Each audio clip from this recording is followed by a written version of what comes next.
picture. Two guys are on the golf course. One guy says, I got some financial needs. They're on the 16th hole. He says, you get the best referral. My financial advisor is great. You have to use him. Here's his name. You got to check him out. Does he go from the golf course right to your office and say, hey, I want some business? No. What does he do? He searches your website, right? So hopefully he does. And there's a lot of statistics that say that clients give a lot of referrals, but the advisors don't feel like they get as money. They have a lower impression. So something's happening from that golf course to the point where they come to you. And what I would say is we're now in a research society. So just like he said, you remember this thing, the library? It's unfortunately, it's going to be sad, but a lot of these are going to go away because to do a research paper when we went to school was a pain in the you-know-what. We had to go spend hours. A kid in third grade could write those same papers that we did in a day. And so it's really going to change the way that we as a society evolve. And the referral industry is really going to change. So let me tell you a little thing called the zero moment of truth. Let me start by going back to Procter & Gamble in the 20th century is by far one of the best marketers. It's hard to disagree that they're one of the best marketers in the country. They coined this term, the first moment of truth. That was when you walked down the grocery store aisle, you saw a product, you had a couple seconds, you made a decision, that was the first moment of truth. You decided whether to buy it or not. The second moment of truth is when you go home with a product or service and you use it and you decide whether you like it. Google coined this term, the zero moment of truth. And it talks about what's going on with the research era.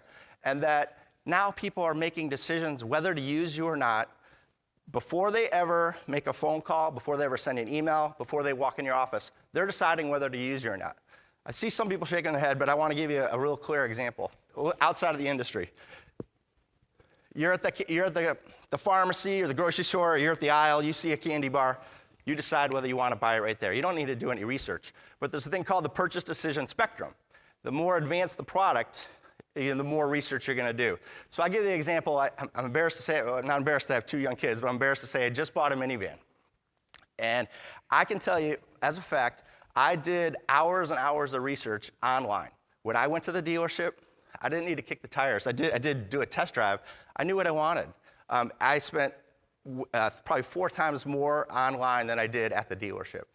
So a car's maybe 25, 50,000, 100,000, maybe more. What are these people trusting you with? Millions probably of dollars. So where do you think you fall on the spectrum? I would hope that these people, if they're deciding to use you, they're doing even more research than they would do for a car. And you'll start to see that this trend is going to continue. So that guy comes home from the golf course. What does he do? I call it, kind of like search engine pinball. You get 3 balls, and Yahoo, Bing. I just saw a study today that they get 25% of searches now. And so Google's still the dominant one. Go test and see what comes up.